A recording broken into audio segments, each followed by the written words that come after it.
Oke teman-teman, kembali lagi di channel saya. Setelah episode sebelumnya yang sangat seru, kini kita kembali dengan episode yang baru, dengan bocoran cerita yang saya angkat dari novel. Dan jangan lupa subscribe dulu bagi kalian yang suka. Dan sekarang saya mau menceritakan bocorannya kembali. Dan jangan lupa untuk subscribe, klik loncengnya, dan juga lupa like. Selamat menikmati. Gaskeun. Di depan jalur gunung penolak naga terdapat lereng sepanjang 200 meter, medan yang sangat terjal yang tertutup salju dan es sepanjang tahun. Pintu masuknya bertindak sebagai benteng alami, hanya saja, setelah pengalaman perang suci selama 1,5 tahun, senjata pertahanan jalur gunung penahan naga saat ini sebagian besar hancur di tangan iblis, atau cadangan kristal binatang ajaib untuk menopangnya tidak mencukupi. Sekarang mereka sepenuhnya bergantung pada tenaga kerja untuk melawan serangan iblis. Di kejauhan, 8 pilar dewa iblis berkilauan di cakrawala, menyebarkan cahaya yang menyilaukan. Pasukan besar iblis mengalir seperti air pasang, bergegas menuju gunung penolak naga. Masuk akal jika Kaisar Dewa Iblis menugaskan Dewa Iblis Kematian Saminaga sebagai komandan jalur gunung penahan naga. Meluncurkan serangan dari darat memang merupakan tantangan tersendiri, jadi serangan udara memiliki peluang yang jauh lebih besar. Iblis tidak hanya ahli dalam penerbangan dan kuat secara fisik, tetapi terlebih lagi, klan mereka sangat banyak. Oleh karena itu, setelah kedua belah pihak melalui lebih dari 1 tahun serangan penyelidikan berulang-ulang dan pertempuran defensif untuk mengumpulkan pengalaman, sekarang sebagian besar pertempuran adalah tentang aliansi kuil yang harus melawan gabungan serangan pasukan iblis di udara dan darat. Di darat, yang memimpin serangan sebagian besar adalah serigala iblis dan beruang iblis. Ini bukan karena keahlian mereka dalam memanjat, tapi karena kemampuan mereka menahan dingin. Karena wilayah utara yang sangat dingin ini, sejak awal perang suci pasukan iblis telah mengalami kerugian besar, tetapi melalui penguatan terus-menerus, pasukan di jalur gunung penahan naga hampir seluruhnya digantikan oleh pasukan yang tahan terhadap dingin. Serigala iblis adalah klan yang kuat di antara para iblis, berdiri dengan cara yang mirip dengan manusia. Mereka memiliki kepala serigala, dan keempat anggota badan mereka memiliki cakar yang tajam di ujungnya. Saat mereka memanjat dinding, cakar mereka terus mengeluarkan suara tajam saat bersentuhan dengan es. Dibandingkan dengan serigala iblis, beruang iblis memiliki waktu yang lebih sulit untuk didaki. Mereka mempunyai kekuatan yang ekstrim, namun saat mendaki, mereka membutuhkan cakar beruang untuk membuat lubang di es, dan memanfaatkannya untuk menjaga keseimbangan, sehingga memperlambat prosesnya. Tapi jangan lupa bahwa di antara 8 dewa iblis besar yang berdiri di luar area jalur gunung penolak naga terdapat dewa iblis beruang iblis, Valefor, bersama dengan kekuatan utamanya.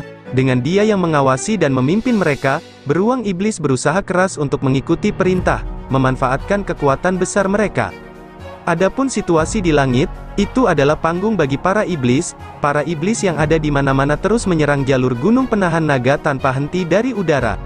Iblis tingkat ke-6 atau lebih memiliki kemampuan terbang, tetapi juga dapat menanggung beban yang banyak. Seringkali, seseorang akan melihat beberapa iblis dibawa oleh orang-orang yang memiliki kemampuan terbang.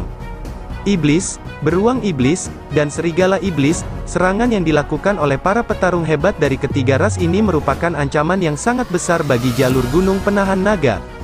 Tapi tetap saja, sebagai kepala 6 kuil besar, kuil ksatria punya banyak kartu truf untuk situasi ini. Di atas kota, sejumlah besar ksatria berarmor lengkap berbaris berkilau dengan cahaya keemasan menyilaukan yang berbentuk penghalang pelindung. Mereka memblokir serangan demi serangan dari iblis. Ksatria mampu menggunakan sihir ringan dan juga ahli dalam pertarungan jarak dekat. Yang lebih penting, mereka bisa menggunakan sihir penyembuhan. Oleh karena itu, bahkan tanpa panggilan lain untuk melengkapi mereka dalam pertempuran, para ksatria cukup mampu mempertahankan diri dan membunuh musuh. Pada saat yang sama, kuil ksatria memiliki kekuatan udara terbesar dari aliansi, yaitu resimen ksatria lintas udara mereka yang kuat. Tergantung pada jenis tunggangan mereka, seorang ksatria, setelah mencapai langkah kelima, akan menjadi ksatria lintas udara atau ksatria bumi. Dengan kata lain, resimen ksatria lintas udara hanya terdiri dari ksatria tingkat kelima atau lebih, yang jumlahnya mencapai lebih dari 10.000. Kekuatan ini adalah pilar utama pasukan kuil ksatria. Namun seiring dengan berlanjutnya perang suci ini, jumlah ksatria lintas udara terus berkurang. Sekarang ksatria lintas udara yang mempertahankan kemampuan terbang dan bertempur berjumlah kurang dari 7.000, dan bahkan ini hanya karena mereka adalah target prioritas terbesar untuk sihir pendukung atribut cahaya. Selain itu, mereka hanya digunakan setelah senjata pembunuh atau alat pertahanan terhebat menjadi tidak dapat digunakan, dan sejak saat itu menjadi kekuatan utama dalam pertempuran. Jika seseorang melihat situasi dari ketinggian, seseorang dapat melihat dengan jelas bahwa kedua sisi menyala dengan jelas dalam warna emas dan hitam, saling berhadapan. Dari segi kuantitas, para iblis memiliki keunggulan jumlah mereka 2 kali lebih banyak dari ksatria lintas udara, dan yang paling mengerikan adalah beberapa iblis memiliki iblis neraka di punggung mereka. Iblis neraka mempunyai sihir yang sangat kuat, dan ahli dalam meluncurkan mantra yang menargetkan banyak orang. Oleh karena itu, pasukan iblis udara tidak terburu-buru untuk mencapai jarak dekat dari ksatria lintas udara. Saat mereka berhadapan satu sama lain, pihak iblis hanya mengirimkan beberapa iblis kecil dan iblis besar, karena mereka yang memiliki kemampuan terbang sedang membela iblis neraka yang menggunakan mantra jarak jauh. Resimen ksatria lintas udara tidak maju sebelum waktunya karena iblis neraka dan pengawalnya bukanlah satu-satunya iblis terbang. Bagi para ksatria, misi terpenting adalah menjaga jalur pertahanan gunung dan tidak mengambil risiko. Tunggangan dari ksatria lintas udara sangat seragam, hanya dibentuk dari kuda surgawi yang bersatu dan berbudaya. Sebagai ras binatang ajaib peringkat kelima dan subspesies dari tipe unicorn, mereka sepenuhnya berkulit putih, tidak memiliki tanduk di atas kepala, dan mengandalkan sepasang sayap seputih salju untuk terbang di atas cakrawala. Resimen ksatria lintas udara yang bersatu juga memiliki pemahaman yang mendalam dengan tunggangan mereka. Kekuatan tempur mereka adalah yang paling bergantung pada hubungan antara para ksatria dan kuda surgawi. Oleh karena itu, dalam pertarungan yang seimbang, para iblis pastinya bukanlah tandingan para ksatria lintas udara. Di barisan depan resimen ksatria lintas udara berdiri sekelompok ksatria berwarna emas dan perak. Setidaknya 6 ksatria esensi emas dan 100 ksatria mitril membentuk kelompok yang memimpin resimen ksatria lintas udara. Kedua belah pihak tampaknya telah mencapai kesepakatan yang samar-samar, karena tidak ada satupun langkah ke-9 mereka yang muncul di medan perang, paling banyak hanya tentara dari langkah ke-8 yang hadir. Penghalang cahaya suci yang sangat besar muncul di langit, satu demi satu menahan serangan sihir dari iblis neraka. Resimen ksatria lintas udara mempertahankan formasi yang rapi dari awal hingga akhir, siap memasuki pertempuran kapan saja. Penghalang cahaya suci mereka bisa digambarkan sebagai pertahanan yang tidak bisa ditembus. Long Tianying berdiri di area tertinggi di atas kota jalur gunung penahan naga. Kota ini dibentuk dengan 3 lapisan. Lapisan paling bawah adalah yang paling luas, tempat pasukan ksatria menjalani pertempuran. Lapisan kedua ditujukan untuk para penyihir. Semuanya berspesialisasi dalam elemen es. Di jalur gunung penahan naga, tidak ada bala bantuan dari kuil lain selain para penyihir ini. Ini adalah karakter hebat dan integritas kuil ksatria yang tidak perlu dipertanyakan lagi, yang lebih memilih untuk membiarkan 5 kuil lainnya memberikan bantuan satu sama lain. Di belakang Long Tianying ada lebih dari 30 orang, di antara mereka, setengahnya mengenakan Gold Essence Armor, dan setengahnya lagi mengenakan armor yang setidaknya mencapai tingkat legendaris. Tanpa diragukan lagi, mereka adalah inti sebenarnya dari kuil ksatria. Masing-masing dari mereka diperlengkapi sepenuhnya dan siap untuk bergabung dalam pertempuran kapan saja. Perhatian, resimen ksatria lintas udara harus turun ke ketinggian 100 meter, dan melepaskan Glorious Halo dan Thorny Halo. Suara keras Long Tianying terdengar. Pandangannya terfokus pada serigala iblis dan beruang iblis yang memanjat ke atas. Tanpa diragukan lagi, ketika kelompok pertama beruang iblis memanjat tembok kota, itulah saatnya para iblis melancarkan serangan udara. Para iblis sadar sepenuhnya bahwa manusia mengetahui metode bertarung mereka, namun tidak pernah beradaptasi. Mengkoordinasikan pasukan darat dan udara sebagai satu kesatuan selalu merupakan cara terbaik. Dan samar-samar orang dapat melihat bahwa di dalam 8 pilar dewa iblis ini perlahan-lahan muncul 8 iblis. Yang muncul di pilar terbesar adalah seorang pria berambut abu-abu, tinggi dan pucat yang mengenakan baju besi abu-abu, memandang Long Tianying di kejauhan. Dewa iblis ini penuh dengan keheningan yang mematikan, matanya putih mengkilat, dan wajahnya terlihat cukup tampan. Sepasang sayap abu-abu besar memanjang dari punggungnya, lebarnya mencapai lebih dari 20 meter, meski tidak terlalu mencolok di kejauhan, dengan tambahan cahaya abu-abu tua di punggungnya, itu mengeluarkan semacam perasaan menindas yang tak tertahankan. Mata Long Tianying juga bersinar, dan kilatan cahaya keemasan muncul di sana. Saat dia meletakkan tangannya di punggung, tubuhnya perlahan melayang di atas tanah. Sinar biru dan emas tiba-tiba muncul dari punggungnya, membawa sinar emas kebiruan yang sangat besar yang membumbung tinggi. Tahta ketertiban dan hukum ilahi yang anggun perlahan mulai terlihat di latar belakang ksatria pengendali dan pembatas ilahi, Long Tianying. Saat tahta ilahi muncul, seluruh jalur gunung penahan naga dan resimen ksatria lintas udara mengeluarkan seruan yang memekakkan telinga. Bagi kuil ksatria, singgasana ilahi bukan hanya alat ilahi, tetapi juga pilar moral seluruh tubuh ksatria. Selama singgasana ilahi masih ada, mereka akan mampu menghadapi musuh kuat manapun dengan percaya diri. Dewa Iblis Kematian Saminaga mengerutkan alisnya, bergumam keras, tahta ilahi ini cukup merepotkan. Di dekatnya, seorang pria tegap dengan kulit berwarna perunggu dan mata kuning menatapnya dengan hormat. Bolehkah saya pergi? Ini adalah Dewa Iblis peringkat 6 Valefor. Jika seseorang hanya melihat penampilan luarnya, orang ini tampak seperti pejuang manusia yang kuat. Sosoknya hampir tidak bisa dibandingkan dengan anggota klannya yang besar. Saminaga menggelengkan kepalanya. Long Tianying ini tidak akan menjadi lawan yang mudah. Dalam pertarungan 1 lawan 1, saya tidak memiliki kepastian bisa membunuhnya. Tahta ilahinya terlalu merepotkan. Melepaskanmu tidak akan memberikan hasil yang lebih baik dibandingkan jika aku pergi. Dan lebih jauh lagi, ada juga tahta perlindungan dan pengampunan ilahi yang hadir di kuil ksatria. Yang satu itu akan lebih sulit untuk dihadapi. Menyebutnya sebagai manusia terhebat tidaklah berlebihan. Karena Yang Mulia memerintahkan kita untuk melakukan perang yang berkepanjangan, kita tidak boleh melakukan pertempuran habis-habisan seperti itu. Saat dia mengatakan itu, niat bertarung yang berapi-api dalam dirinya menghilang. Saat dia terus menghadapi Long Tianying, tak satu pun dari mereka yang menunjukkan inisiatif melancarkan serangan. Tepat pada saat ini, beruang iblis akhirnya selesai memanjat tembok kota. Serigala iblis melancarkan serangan panik, hampir seperti bunuh diri. Tujuan mereka sederhana, membiarkan semua beruang iblis mencapai puncak kota dengan selamat. Dengan kekuatan pertahanan dan kekuatan beruang iblis, selama mereka mampu berdiri kokoh di tembok kota, itu pasti akan memberikan pukulan besar pada kuil ksatria. Formasi cahaya suci dari resimen ksatria lintas udara yang turun 100 meter memperoleh kekuatan, dan halo berduri berwarna emas keunguan serta halo mulia yang berwarna emas kebiruan menjadi sangat cemerlang karena pelepasan banyak ksatria lintas udara secara bersamaan. Selain itu, lingkaran cahaya ini juga berkilauan di kepala para ksatria yang berdiri di atas kota. Han Yu ada di antara mereka, di tangan kirinya dia memegang perisai emas yang berat dan di tangan kanannya dia memegang Scarlet Wilderness. Meluncurkan serangan perisai, dia dengan kejam mengetuk beruang iblis yang baru saja selesai memanjat dinding. Beruang iblis itu juga tangguh, menopang tubuhnya sendiri dengan kedua tangannya, ia memasuki pertarungan jarak dekat dengan Han Yu. Dengan suara keras, beruang iblis dan Han Yu terpaksa mundur karena tabrakan yang hebat, namun, Scarlet Wilderness telah menyerang.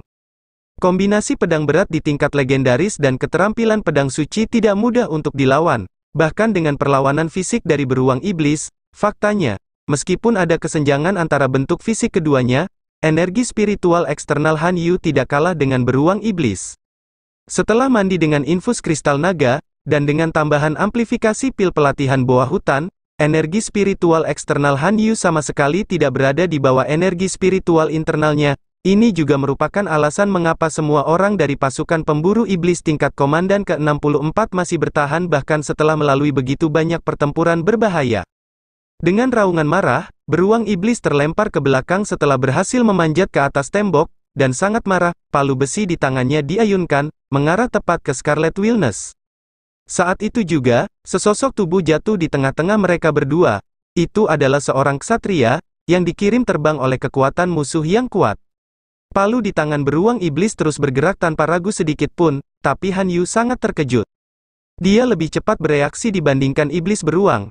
Tapi jika serangannya terus berlanjut, Scarlet Wilderness pasti akan menyerang tubuh rekan satu timnya. Dengan perasaannya yang mendalam terhadap sesama prajurit, bagaimana dia bisa terus maju? Ini semua terjadi terlalu cepat. Scarlet Wilderness sudah setengah jalan menuju ke sana. Jika dia mencoba menarik kembali kekuatannya, dialah yang akan mendapat serangan balasan, dan rekan prajurit itu tidak akan bisa lolos dari kehancuran sampai mati oleh beruang iblis. Tapi jika serangan itu terus berlanjut, rekan kesatrianya akan mati di tangannya. Sejak berperang, Ini adalah pertama kalinya Han Yu menghadapi pilihan yang sulit. Ini terjadi terlalu cepat, memberinya waktu yang tidak cukup untuk mengambil keputusan.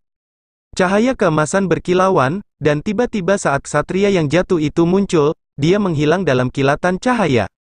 Segudang cahaya keemasan meledak dalam sekejap, segala sesuatu dalam jarak 100 meter diselimuti oleh cahaya keemasan. Dalam jangkauannya, semua serigala iblis dan beruang iblis menyemburkan darah, lalu roboh seperti gandum. Mata Han Yu menjadi basah, berteriak keras, "Kapten!" Dia kembali, apakah sudah waktunya skuad ke-64 bersatu kembali? Teriakan Han Yu sangat emosional. Setelah 1,5 tahun, dia akhirnya bisa bertarung bersama kaptennya seperti sebelumnya. Dia sekarang dipenuhi dengan kenangan pertempuran sebelumnya bersama Long Hao Chen. Sejak kembali dari pengasingan, dia telah bertempur dalam perang suci ini, memanfaatkan teknik dan kekuatan bertarungnya untuk membangun dirinya dengan cepat. Meskipun dia belum menjadi Mithril Knight, dia tetaplah seorang perwira tingkat menengah di Dragon Resisting Mountain Pass, yang bertanggung jawab untuk mempertahankan area yang sangat luas. Di mata para ksatria lainnya, ksatria kuil Han Yu sangat luar biasa. Tampaknya dia berdiri teguh setelah setiap pertempuran yang dia lakukan. Namun, hanya Han Yu yang tahu betapa kesepiannya perasaannya selama ini. Sejak dia menjadi pemburu iblis, Han Yu seperti ksatria kedua di tim. Dia tidak perlu berdiri di depan, dan hanya berfungsi sebagai pendukung penting bagi Long Hao Chen. Dengan Long Hao Chen di sana, dia penuh percaya diri, berjuang di bawah kepemimpinannya untuk menyerang musuh bersama-sama. Dia tidak perlu terlalu memikirkan hal-hal lain, karena hanya mengikuti perintah Long Hao Chen sudah cukup. Namun setelah mengikuti perang suci ini, berkat kultivasi dan kinerja yang luar biasa, dia secara bertahap berubah menjadi seorang pemimpin. Dia mulai memahami bahwa banyak hal yang perlu dipertimbangkan sebagai seorang pemimpin, dan menjadi seorang pemimpin membutuhkan banyak tekanan. Setelah terbiasa mengikuti perintah Long Hao Chen, dia tidak terlalu menyukai perasaan ini. Seringkali, dia benar-benar tidak mampu menampilkan kekuatan penuhnya, dan harus beradaptasi dengan rekan satu timnya yang lain. Pada saat perjuangan putus asa, dia akan memiliki perasaan tak berdaya yang intens, berpikir, bagaimana jika saya memiliki kapten untuk bertarung di sisiku? Pada saat pengasingan Long Hao Chen selesai, tidak ada yang lebih bersemangat daripada Han Yu. Itu adalah perasaan kegembiraan yang tulus dan tanpa beban. Mengenang petualangan mereka di Desolate Hissing Caverns, Illusory Paradise, dan Swarm of Gloom, dia berpikir, Kapten akhirnya kembali, dia akhirnya akan bertarung di sisiku lagi. Han Yu telah menunggu terlalu lama untuk hari ini.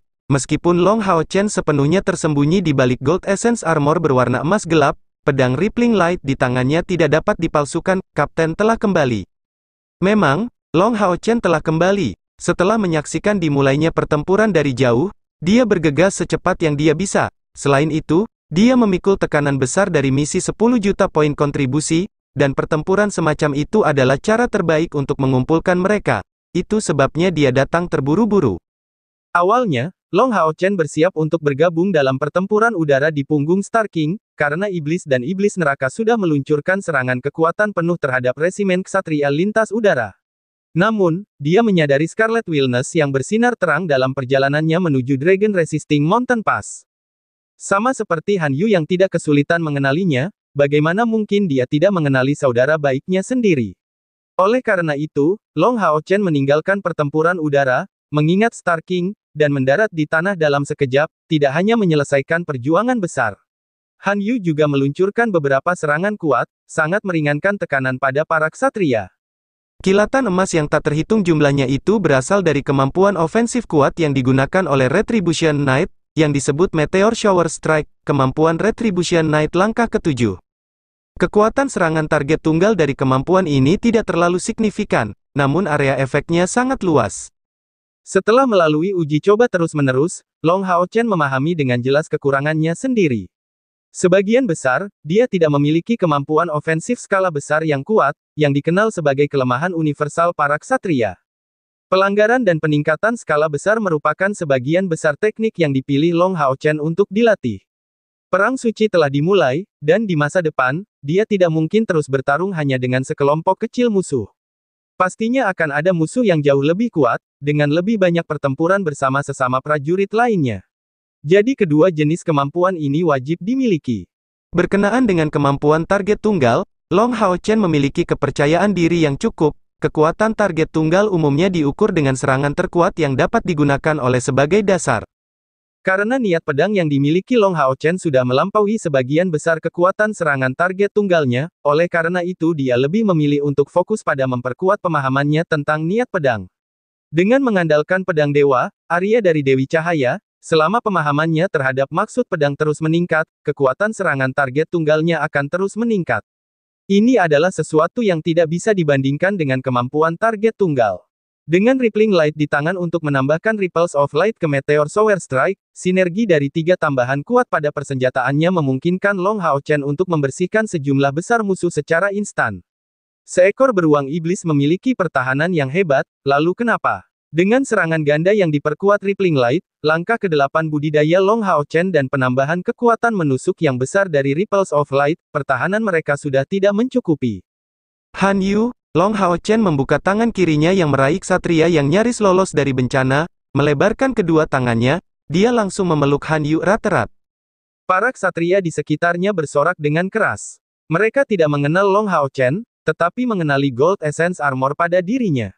Melibatkan ksatria esensi emas dalam pertempuran tidak hanya sangat membantu dalam hal kekuatan bertarung, tetapi juga memberi mereka dorongan besar dalam kepercayaan diri dan semangat. Kapten, aku akhirnya bisa bertarung kembali bersamamu. Long Hao Chen melepaskan pelukannya, senyuman di wajahnya, kita harus pergi dan menyerang musuh sekarang. Kami akan berbicara lebih banyak lagi setelah pertempuran selesai. Mengatakan itu, Long Hao Chen melangkah maju dengan langkah besar, maju menuju tembok kota. Han Yu mengikuti dari belakang, melihat sosoknya yang lebih tinggi dibandingkan sebelumnya.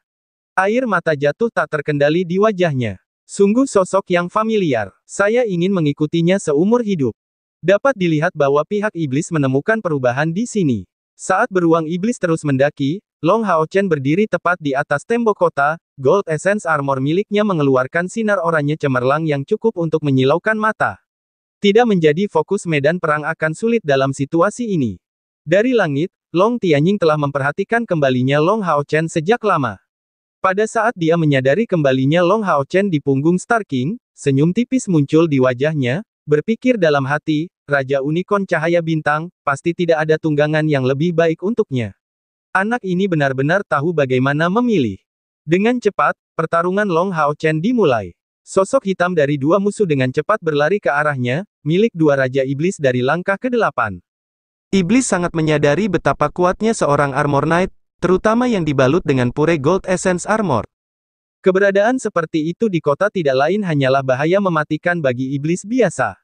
Dan serangan hujan meteor terakhir Long Hao Chen berhasil menyingkirkan lebih dari 100 iblis kulit serigala dan beruang iblis. Iblis Wolfkin dan beruang iblis lainnya mulai dengan sengaja menghindari arahannya. Iblis memang berani dalam pertarungan, tapi tak satu pun dari mereka yang rela mati sia-sia. Melihat ke kejauhan, jejak dingin terlihat di mata Long Hao Chen saat dia menggumamkan kata-kata, itu 16.000 poin kontribusi lagi. Tetap tidak bergerak, kabut emas lembut mulai muncul di sekelilingnya. Tanpa perlu Long Hao Chen menyebutkan apapun, Han Yu bergabung dengannya dengan koordinasi yang ekstrim.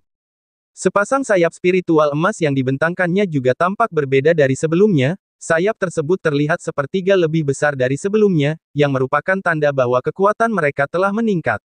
Sementara itu, sebuah bola berdiameter 1 meter diam-diam muncul di belakang Han Yu. Ia memiliki sosok yang montok, tampak agak konyol di luar, tetapi melihatnya, kedua Raja Iblis itu merinding. Itu adalah Komandan Mata Iblis. Komandan Mata Iblis peringkat 8. Dibandingkan dengan manusia pada langkah ke-7, yang lebih penting adalah binatang ajaib yang jarang terlihat yang berspesialisasi dalam meluncurkan serangan mental. Dengan binatang ajaib yang membantu Gold Essence Armor, bisakah mereka bertarung dengan mudah? Namun sejak mereka mulai melakukan perjalanan, tentu saja mereka tidak dapat kembali tanpa mencapai apapun. Tujuan yang mereka berikan pada diri mereka sendiri tidak berlebihan, hanya untuk menyita perhatian ksatria esensi emas ini. Iblis dan manusia telah saling berhadapan selama bertahun-tahun sehingga mereka memahami dengan baik jenis teknik yang digunakan oleh para ksatria. Han Yu tidak bergerak, tubuhnya mengeluarkan kabut emas serupa, yang berasal dari penyimpanan daya yang sama. Memiliki keyakinan mutlak pada kaptennya, dia percaya bahwa serangan semacam ini sama sekali tidak akan merugikannya. Mata iblis memperlihatkan 6 tentakel, dan tentakel itu menjadi lebih panjang, bergerak mengelilinginya. Baik itu serigala iblis atau beruang iblis, mereka yang bertemu dengan tentakel hanya akan menggigil hebat sebagai respons, sebelum terjatuh dan mati.